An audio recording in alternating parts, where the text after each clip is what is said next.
오늘 저녁 우리에게 주신 하나님의 말씀은 누가복음 19장 28절에서 44절 말씀입니다. 신약성경 129면입니다. 우리 28절에서 44절의 말씀 한 절씩 교독하겠습니다. 예수께서 이 말씀을 하시고 예루살렘을 향하여 앞서서 가시더라.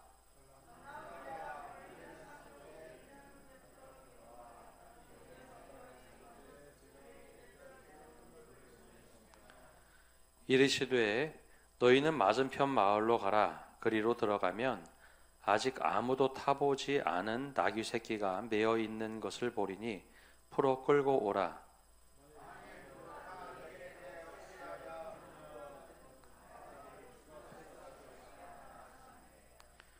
보내심을 받은 자들이 가서 그 말씀대로 하신 대로 만난지라.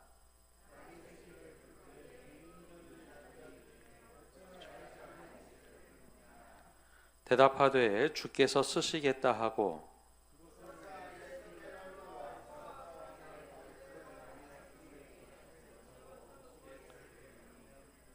가실 때에 그들이 자기의 겉옷을 길에 펴더라.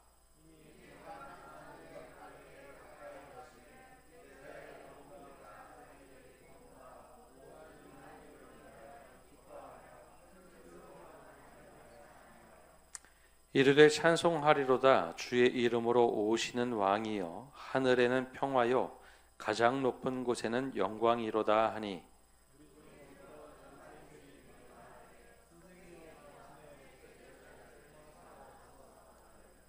대답하여 이르되 내가 너희에게 말하노니 만일 이 사람들이 침묵하면 돌들이 소리 지르리라 하시니라. 이르시되 너도 오늘 평화에 관한 일을 알았더라면 좋을 뻔하였거니와 지금 내 눈에 숨겨졌도다.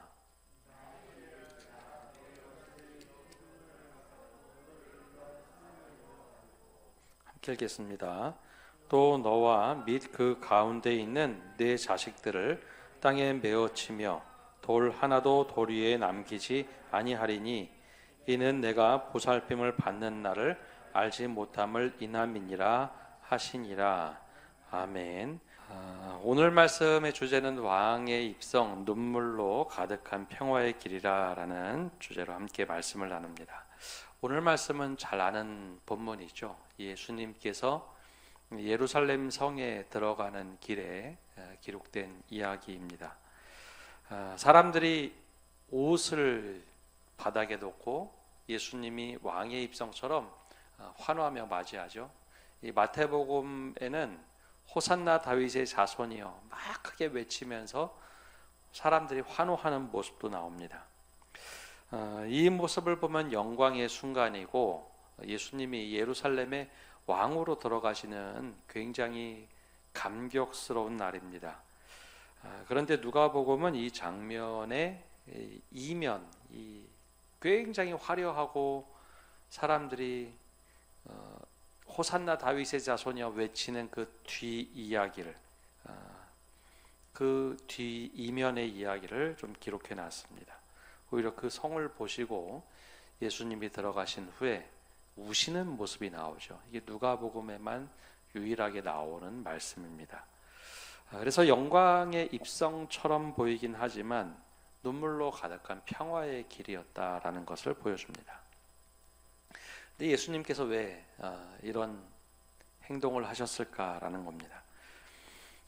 여러분 가끔 TV에 화재가 난 곳 장면이 잡힐 때가 있습니다. 화재가 크게 나면 먼저 이 TV 방송 기자들이 찾아가죠. 그래서 그 장면을 찍습니다.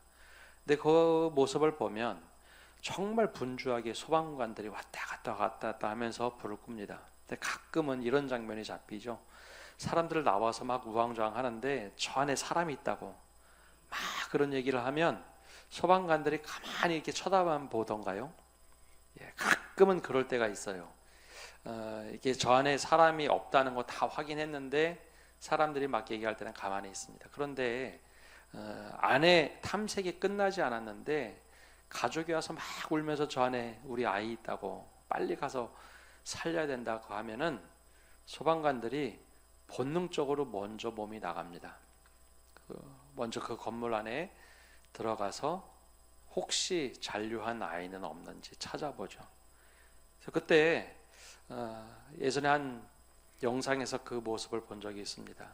근데 다행스럽게 그 안에 들어가서 막 찾다가 아이를 들고 나왔어요. 기자가 물어봅니다. 어떻게 그렇게 들어가실 수 있습니까? 불이 저렇게 활활 타오르는데 위험하진 않습니까? 그 소방관이 이야기합니다. 당연히 위험하죠. 그런데 아이가 있다는 이야기에 당연히 우리의 할 일을 할 뿐입니다. 그게 제 사명입니다. 사명이라는 것은 늘 안전한 선택을 하는 것은 아닙니다. 오히려 안전한 선택이 아니라 방향이죠. 책임의 방향을 아는 사람이 하는 겁니다. 예수님께서 오늘 그 말씀을 보면 어떠한 모습으로 들어가셨는가 자세히 나오는데요. 28절에 이렇게 기록되어 있습니다. 우리 28절 말씀 함께 읽어보겠습니다. 예수께서 이 말씀을 하시고 예루살렘을 향하여 앞서서 가시더라. 아멘. 예수님께서 예루살렘을 향해서 들어가시는데 어떻게 표현되느냐? 앞서서 가시더라 라고 되어 있습니다. 앞서서 가시더라. 예수님은 예루살렘에 들어가면 어떤 일이 기다릴런지 알고 계셨습니다.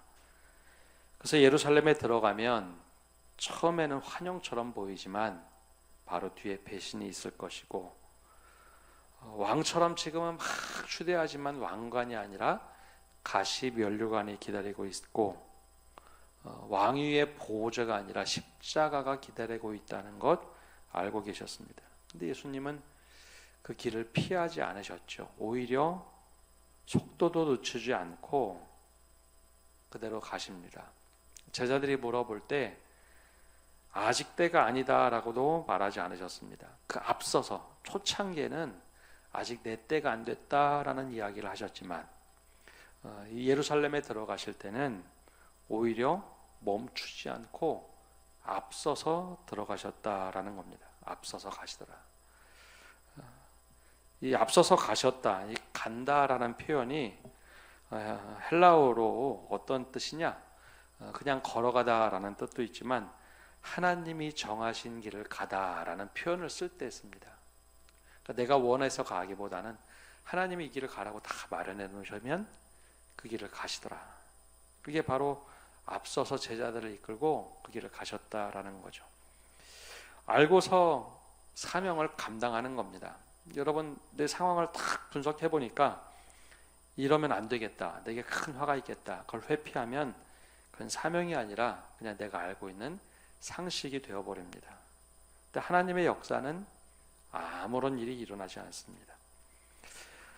모르고서 무조건 간다면 순진한 것일 수 있습니다. 오히려 엉뚱한 행동을 하게 되죠. 나 이럴 줄 몰랐다, 내가 이런 줄 모르고 왔다라고 하는 거죠.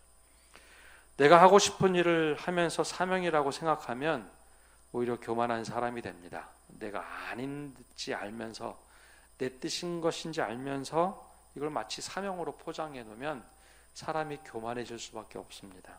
근데 주님께서는 알고 가시는 거죠. 이게 어떤 길인지 알고 가십니다. 그렇다면 오늘 우리가 예수님을 따르는 믿음의 사람이라면 우리에게 맡겨진 사명은 무엇인지 한번 곰곰이 생각해 보십시오. 각자에게 맡겨진 사명이 다 다릅니다.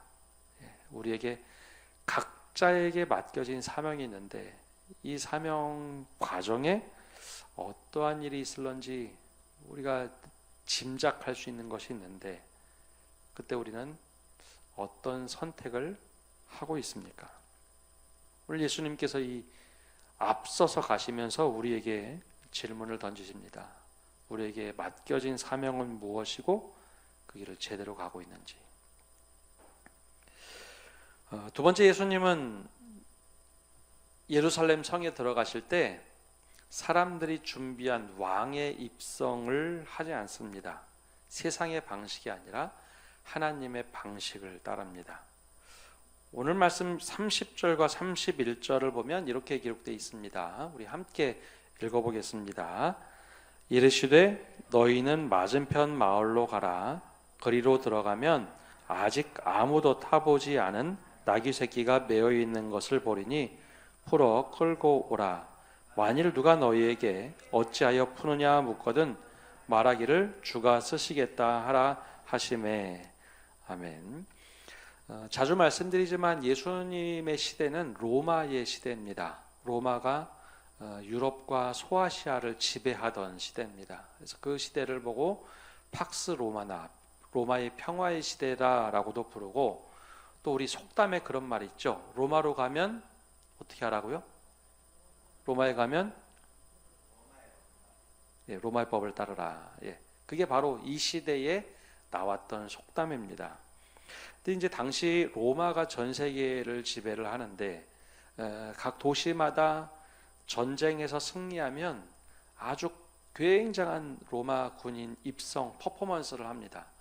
제일 앞에 노예들 보내고 그 적의 깃발 쫙 보내고 하면서 우리가 얼마나 큰 승리를 했는지 쫙 보여줍니다. 그리고 그 도시에 분봉왕, 즉 총독과 같은 사람을 보내서 왕을 세울 때도 정말 떠들썩하게 왕의 입성식이라는 것을 아주 거대하게 합니다. 그리고 실제 로마에서 왕 한 번 세우면 전 로마의 식민지 모든 곳에 왕이 새로 세워졌다, 이것을 알리죠. 그래서 그 당시에 살던 사람은 왕이 새로 올라왔대, 왕이 등극했대, 그러면 그거 대단한 일이라고 생각합니다. 근데 예수님께서 예루살렘 성에 들어가실 때 이미 이스라엘 백성들이 예수님을 어떤 사람으로 대할런지 알고 계셨습니다. 예수님이 십자가에 달리셨을 때 그 위에 명패에 뭐라고 적혀있는지 기억하시죠? 유대인의 왕, 그죠? 유대인의 왕. 물론 이제 성경에 보면 사람들이 자칭이라는 단어 붙여야 됩니다 막 했지만 결국은 유대인의 왕이라고 칭호를 붙입니다. 그런데 본인들이 원하던 원하지 않던 이스라엘 백성들은 예수님이 점점 공생이 마치고 이렇게 예루살렘 성으로 들어오실 때 유월절 그 어간에 예수님을 왕으로 추대하고 싶은 마음, 즉 호산나 다윗의 자손이여 하면서 외칠 준비를 해놨습니다. 예수님도 아셨죠. 자, 그러면 왕이 입성을 하면 어떻게 입성을 해야 될까요? 왕은요, 말을 타고 입성합니다. 왜냐하면 말은 권위의 상징이고 정복의 상징입니다. 그래서 모든 왕들은 혹은 장수들은 그 카퍼레이드 하듯이 마차를 타고 쭉 들어옵니다. 근데 예수님은 그것을 거절하고 말이 아니라 나귀를 타고 들어오십니다. 너 저 동네 가서 주께서 쓰시겠다 해서 어린 나귀 새끼 가져와라. 근데 여러분, 나귀는 어떤 동물일까요? 평상시 운반수단, 짐을 나르던지 아니면 사람이 짧은 거리 갈 때 타던 그런 운송수단입니다. 나귀는 절대 전쟁에 참여하지 않습니다. 금방 죽을 테니까요. 그거는 평화의 상징입니다. 그래서 예수님이 예루살렘에 입성할 때는 이미 스가랴 선지자가 예언한 대로 메시아가 올 텐데 메시아는 겸손하여 나귀를 타고 오실 거다. 왕으로서 말을 타고 정복자로 오는 게 아니라 나귀를 타고 겸손한 사람으로 오실 거다. 그 예언의 메시지대로 그렇게 나귀를 타고 들어가십니다. 세상의 왕은 힘으로 통치하지만 예수님은 겸손으로 다가오시는 메시아였습니다. 세상은 힘으로 누르는 것으로 일사천리 척척척척 이루어지게 했지만 예수님은 위에서 내려오시는 분이 아니라 아래에서 시작하신 분입니다. 예수님의 왕되심은 빼앗는 권력이 아니라 사람들에게 맡기는 사랑으로 이루시겠다라는 걸 보여주셨죠. 그래서 사람들이 막 환호할 때 처음에는 낯설었을지 모르겠습니다. 왕이라면 호산나 다윗의 자손이요, 즉 다윗의 시대를 다시 열실 분이면 막 늠름한 자세로 와야 되는데 말이 아니라 나귀를 타고 오셨죠. 여러분, 우리가 살아가면서 세상의 방식을 취하며 신앙의 용어로 포장할 때가 참 많이 있습니다. 근데 신앙의 이름으로 포장했다고 중요한 게 아니라 정말 우리가 어떤 자세로 살아가느냐.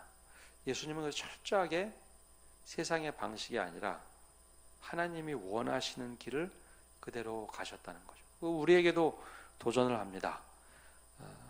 세상의 것이 다 잘못됐다 그거 아닙니다. 돈이 필요 없다라는 것도 아니고 다 필요하지만 그때 나는 하나님의 방식을 따르고 있느냐 아니면 사람의 방식을 따르고 있느냐. 그럴 때 우리에게 이 질문하실 때 우리가 답할 수 있어야 합니다. 더 중요한 것이 있는데, 여러분, 사람들이 막 환호를 하면 사람들 마음이 어떻게 변할까요? 혹시 그런 경험 해보신 적이 있습니까? 주변에서 막 이름 부르면서 막 지켜준 적 거의 없으시죠? 예전에 신학교 다닐 때 유명한 정치인 참모를 했던 분이 신학교에 회심을 하고 들어온 적이 있습니다. 이름 대면 알만한 굉장히 유력 정치인의 비서 같은 역할을 했던 분인데요. 그분이 한번 그런 얘기를 해줍니다. 정치인들이 왜 떨어질 줄 알면서 거기 출마하는지 아느냐고.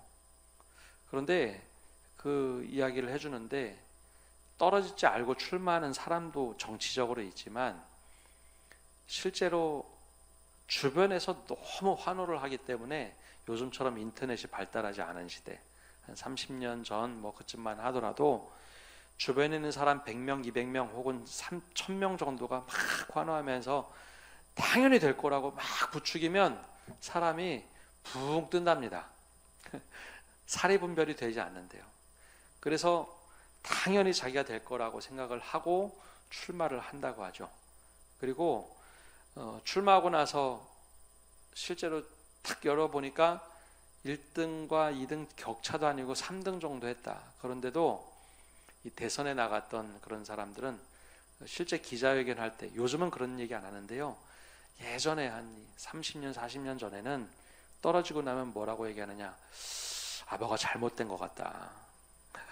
이럴 리가 없는데 다시 한번 다음에 도전을 해봐야겠다. 그런 얘기를 한다고 하죠. 그래서 처음에는 저 사람이 뭘 잘못하나 보다 했는데, 주변에 있는 사람들이 막 환호를 보내면 사람들이 공중에 구름에 붕붕 떠다니는 것 같은 그런 판단을 한다고 합니다. 예수님께서 이 예루살렘 성에 딱 들어가셨을 때 어떤 일이 일어났느냐, 38절과 39절에 보면 이렇게 이야기를 합니다. 우리 함께 읽어볼까요? 이르시되 찬송하리로다 주의 이름으로 오시는 왕이여, 하늘에는 평화요 가장 높은 곳에는 영광이로다 하니, 무리 중 어떤 바리새인들이 말하되 선생이여 당신의 제자들을 책망하소서 하거늘. 여러분, 찬송하리로다 주의 이름으로 오시는 왕이요 하늘에는 평화요 가장 높은 곳에는 영광이로다. 이거 한 번만 했을까요? 예루살렘에 가보면 그 길이 생각보다 깁니다. 근데 이게 한 번 얘기하는 게 아니라 주변에서 계속해서 30분, 1시간 내내 소리 지르는 환호성 속에 예수님이 그 한복판에 있던 거죠. 그때 예수님은 사람들의 환호성에 귀를 기울이지 않습니다.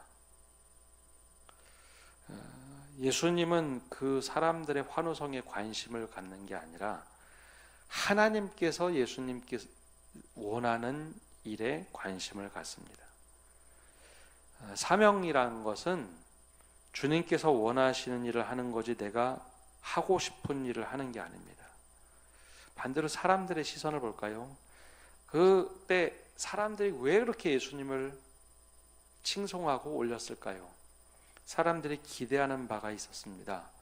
오랫동안 로마의 식민지, 그 앞으로 가면 아수르에게 망했죠. 바벨론에게 망했죠. 포로로 끌려갔다가 돌아오는 여정도 있었고, 나라가 나라 꼴이 아니었습니다. 다 뺏긴 상태에서 로마의 식민지로 오랫동안 있었습니다. 이때 메시아가 우리를 구원해 주실 것이다 라는 메시아 대망 사상이 마음속에 아주 충만했을 때입니다. 바로 이제 얼마 전에 마카베 혁명이 일어나서 한 번 정도는 이스라엘이 들썩거렸죠.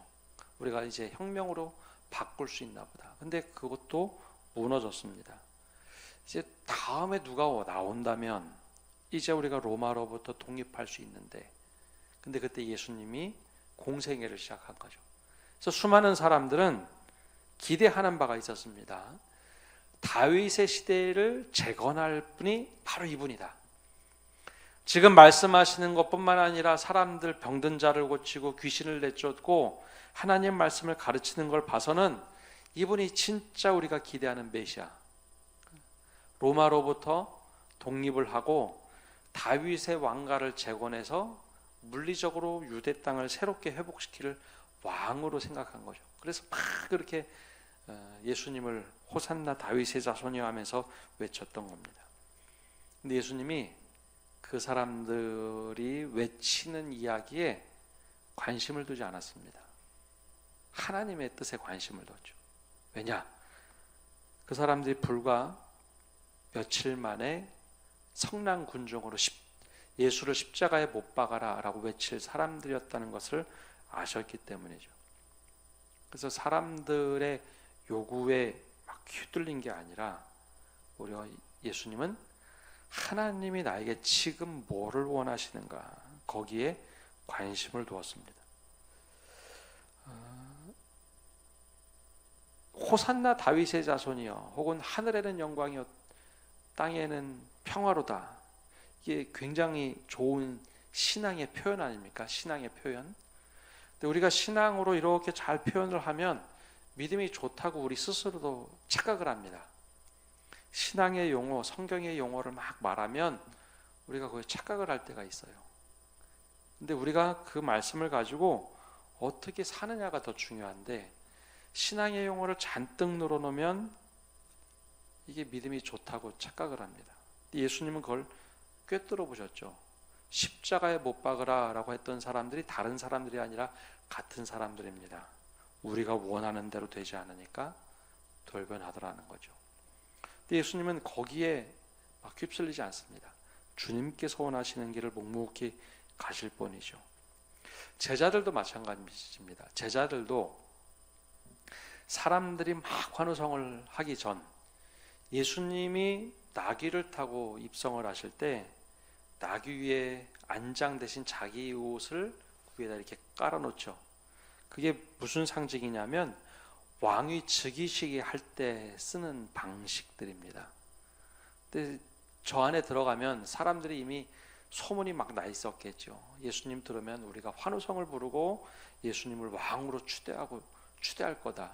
그러자 제자들도 들떠서 거기에 확 휩쓸립니다. 왕이 즉위식처럼 자신의 옷을 깔아서 나귀에 태우고, 그리고 또 바닥에도 자기 옷을 막 깔고 했던 제자들인데, 자기의 생각이 너무 가득하고 신앙으로 표현하니까 믿음이 좋은 줄 알고 착각한 거죠. 근데 예수님께서 산헤드린 공에 잡혀가시고 십자가에 달리시게 되자 제자들도 도망갑니다.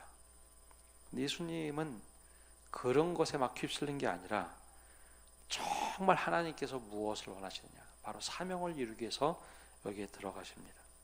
그래서 우리가 속지 말아야 될 게, 사람들의 환호에 속으면 안 되고 우리가 신앙의 표현이 좋다고 해서 속으면 안 됩니다. 우리가 어떤 마음을 가지고 사느냐, 그게 제일 중요합니다. 예수님께서는 정확하게 하나님께서 무엇을 원하시는가, 그 길을 보고 묵묵히 앞서서 걸어가셨다는 것. 그래서 우리에게도 그런 믿음을 가지고 사명을 이루어라 라고 우리에게 도전을 합니다. 가장 중요한 게 오늘 본문에서 분수령은 41절에 나오는 말씀입니다. 우리 41절 우리 함께 읽어보겠습니다. 가까이 오사 성을 보시고 우시며. 아멘. 예수님이 울었다라는 감정 표현이 성경에 별로 안 나옵니다. 그렇죠? 나사로가 죽었을 때 우셨고, 이번에 살렘 성을 보면서 눈물을 흘리시는데 왜 우셨을까요? 여러분, 믿음 생활을 하면서 사명을 가진 사람들이 흘리는 눈물이 있습니다. 속상해서 눈물 흘리는 것도 아니고 오히려 안타까워서 사명을 이루어야 하는데, 하나님의 뜻을 이루어야 하는데 안타까움의 눈물입니다. 여러분, 예루살렘이라는 곳은 우리가 생각하는 것보다 그 의미 부여가 굉장히 많이 되어 있는 도시입니다. 지금도 그렇죠. 지금 현재의 예루살렘은 이스라엘의 수도가 아닙니다. 이스라엘의 실제 수도는 테라비브인데요. 요빠, 옛날 성경으로 하면 요빠 정도 되는 지역이고, 예루살렘은 실제 수도가 아닙니다. 그런데 예루살렘이라는 곳은 종교의 도시, 그리고 하나님이 함께하는 도시라는 속성을 가지고 있죠. 이 당시에는 행정, 종교 모든 것의 중심지가 바로 예루살렘이었습니다. 여기가 흔들리면 이스라엘 전체가 흔들린다고 생각을 했죠. 근데 정작 예수님이 그곳에 들어가시는데 사람들이 막 이렇게 환원을 했지만 신앙이 무너진 곳이 되어버렸습니다. 근데 예수님이 그것을 보면서 화가 나셨냐? 아니요. 분노하셨냐? 아니요. 그러지 않았습니다. 정죄하지도 않고 오히려 예수님이 그 성을 보면서 너무 안타까운 거죠. 눈물을 흘리십니다. 왜냐하면 사명이란 것은 판단하는 것이 아니라 사랑에서 나오기 때문입니다. 우리가 신앙생활을 하면서 예수님의 모습을 보면 예수님이 예루살렘을 이기고 막 뒤집어 엎으려고 하신 것이 아니라 이곳이 멸망의 도구가 되기 때문에 안타까운 거죠. 제대로 된 믿음을 가지고 회복해야 됐어야 되는데 그게 안 되니까 예수님이 눈물을 흘리십니다. 그래서 다른 성경을 보면 예루살렘아 예루살렘아 보면서 막 눈물을 흘리시는 장면들이 나오죠. 예수님이 보기에는 너무 예루살렘이 안타까웠던 겁니다. 오히려 차라리 화를 내시면, 너희들이 어떻게 이렇게 할 수 있냐고 막 화를 내시면 인간적인 마음에 조금 더 다가올런지 모르겠지만 예수는 분명히 이 사명으로 이곳을 바라보셨습니다. 사명으로 바라보니까 너무 안타까운 거죠. 여러분, 우리가 신앙생활 하면서 그런 안타까움에 눈물이 있어야 됩니다. 그런 경험들 있으시죠? 속상해서 눈물 흘리는 거랑 안타까워서 눈물 흘리는 건 다른 겁니다. 정말 안타까우면 눈물이 납니다. 이러면 안 되는데, 하나님 앞에서 이러면 안 되는데. 그래서 선지자들이 눈물을 흘릴 때 보면 때로는 화가 나서 그런 경우도 있지만 선지자들의 눈물도 대부분 비슷합니다. 선지자들도 하나님의 뜻대로 이렇게 살면 안 되는데, 그러면 선지자들이 막 말씀을 전하다 목이 터져라 말씀 전하다가 막 웁니다. 요즘에는 우리 성경 중에 그런 성경 없는데요. 예전에 그 성경 낭독한 것 중에 빨리 낭독하는 성경 중에 감정을 읽어서 읽는 성경이 있었습니다. 요즘에 뭐 성경 통독해도 빨리빨리 읽는 거에 초점을 맞췄는데 예전에 하나님의 마음을 실어가지고 선지서를 읽는 곳이 있는데요. 그 선지서 읽다 보면 낭독자가 하나님의 마음을 품고 있는데 막 소리를 지르다 울면서 이 성경을 읽습니다. 예수님이 그런 마음인 거죠. 사실 사명을 가지고 있는 사람들이 가지고 있는 눈물입니다. 여러분, 뭐 교사나 구역장이나 어느 부서를 이끌 때 그런 눈물을 회복하셔야 됩니다. 예수님처럼. 예루살렘아 예루살렘아 우셨던 눈물, 그것처럼 우리 구역 식구를 위해서, 우리 부서를 위해서, 우리 반 아이들을 위해서, 때로는 우리 전도회를 위해서 그렇게 눈물을 흘리셔야 됩니다. 그게 예수님께서 오늘 우리에게 알려주시는 말씀입니다. 오늘 말씀이 우리에게 던지는 질문이 있는데요. 우리는 어떤 예수님을 기대하고 있는가입니다. 우리가 기대하는 바처럼 막 세상을 뒤집었고 힘으로 하시는 하나님을 기대하고 있는지, 아니면 하나님의 뜻을 이루기 위해서 사랑으로 묵묵히 우리에게 다가오시는 주님을 믿고 있는지, 우리는 예수님을 찬양하면서 막 환호하는 신앙에 머물러 있는지, 아니면 예수님이 사명의 길을 가시는데 그것을 함께 따라가려고 준비하는 신앙인지, 우리가 세상을 향해 분노하고 있는지, 아니면 세상이 이렇게 가는 것에 안타까워서 눈물을 흘리고 있는지. 오늘 예수님의 눈물은 우리 교회를 향해서 던지는 질문입니다. 세상을 이기려고 화를 내고 있느냐, 아니면 세상을 살리려고 눈물을 흘리고 있느냐. 오늘 우리가 맡겨진 사명이 있다면 우리는 어떻게 될까요? 사명은 결과가 중요한 게 아니라 오늘 내가 어떤 방향으로 가는가입니다. 사명이란 것은 성공 여부가 중요한 것이 아니라, 사명은 순종이라는 방향으로 그것이 이루어지게 되어 있습니다. 이해받지 못해도 예수님은 오해받을 것 알면서도 사랑으로 묵묵히 먼저 그 길을 가시죠. 우리에게도 그 길을 가라고 요구하고 계십니다. 마지막으로, 여러분, 하늘에는 영광, 땅에는 평화라고 사람들이 주님 올 때 막 외치죠. 근데 정작 그것을 깨뜨린 것은 우리들, 사람들입니다. 주님은 끝까지 하나님께 영광을 돌리고 이 땅의 평화의 모습으로 사셨습니다. 그래서 우리에게 원하시는 것이 평화를 막 외치는 것하고 되는 게 아니라 평화의 길을 어떻게 살아가느냐, 그것을 원하고 계십니다. 오늘 저녁에 우리가 말씀을 묵상하면서 예수님이 걸으셨던 그 길, 왕의 길이지만 철저하게 하나님의 뜻으로 눈물을 흘리면서도 평화를 이루시는 그 모습, 우리가 믿음대로 또 예수님을 믿는 그 믿음으로 살아가시기를 바랍니다. 기도하겠습니다. 사랑의 주님, 오늘도 저희가 주님 앞에 나와서 말씀을 듣고 나갑니다. 예루살렘 성에 들어가시면서 모든 것을 아시면서도 제자를 앞서서 그 길을 묵묵히 가셨던 주님, 우리가 사명대로 살아갈 수 있는 저희가 되게 하여 주옵소서. 계산하고 이 길은 아니다 싶으면 돌아가는 길이 아니라 주님께서 우리에게 맡겨주신 길 잘 묵묵히 감당하며 갈 수 있는 은혜를 허락하여 주옵소서. 또한 우리에게 펼쳐진 길이 세상으로부터 칭찬받는 길, 또 사람들이 환호하는 길, 그 길을 가고 싶다 할지라도 세상의 방식이 아니라 하나님께서 원하시는 방식으로 우리의 인생 살아갈 수 있도록 힘을 주시옵소서.